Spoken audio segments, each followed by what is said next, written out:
ఈరోజు దేవుని వాగ్దానం 2 కొరింథీలకు 5:17లో ఇలా వ్రాయబడింది. కాబట్టి ఎవరైనా క్రీస్తులో ఉంటే అతను నూతన సృష్టి, పాత విషయాలు గతించిపోయాయి, ఇదిగో అన్నీ కొత్తవి అయ్యాయి.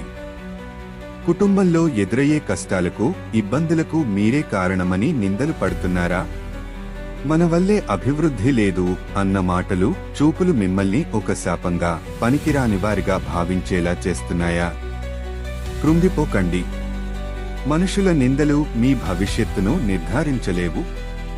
మిమ్మల్ని చూస్తున్న దేవుడు నిందలను దీవెనలుగా మార్చగలడు. బైబిల్లో ఇలాంటి అవమానాలు ఎదుర్కొని దేవుని ద్వారా ఘనపరచబడిన వారిని జ్ఞాపకం చేసుకోండి. పిల్లలు లేరని నిందింపబడిన హన్నా దేవునిపై ఆధారపడి ఒక జనాంగాన్ని నడిపించే ప్రవక్తకు తల్లిగా ఘనపరచబడింది. భర్త ప్రేమకు నోచుకొని లేయా దేవుని కరుణ పొంది గొప్ప గోత్రాలకు తల్లిగా ఆశీర్వదించబడింది.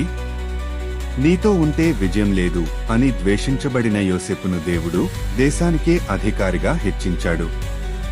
కాబట్టి ఇతరుల మాటలను బట్టి మిమ్మల్ని మీరు అంచనా వేసుకోవడం ఆపండి. మీ బాధను, అవమానాన్ని దేవుని పాదాల చెంత పెట్టండి. మనుషులు మిమ్మల్ని శాపంగా చూసినా దేవుడు మిమ్మల్ని తన ఆశీర్వాదాలకు ఒక మార్గంగా మార్చుకోబోతున్నాడు. విశ్వాసంతో ఉండండి.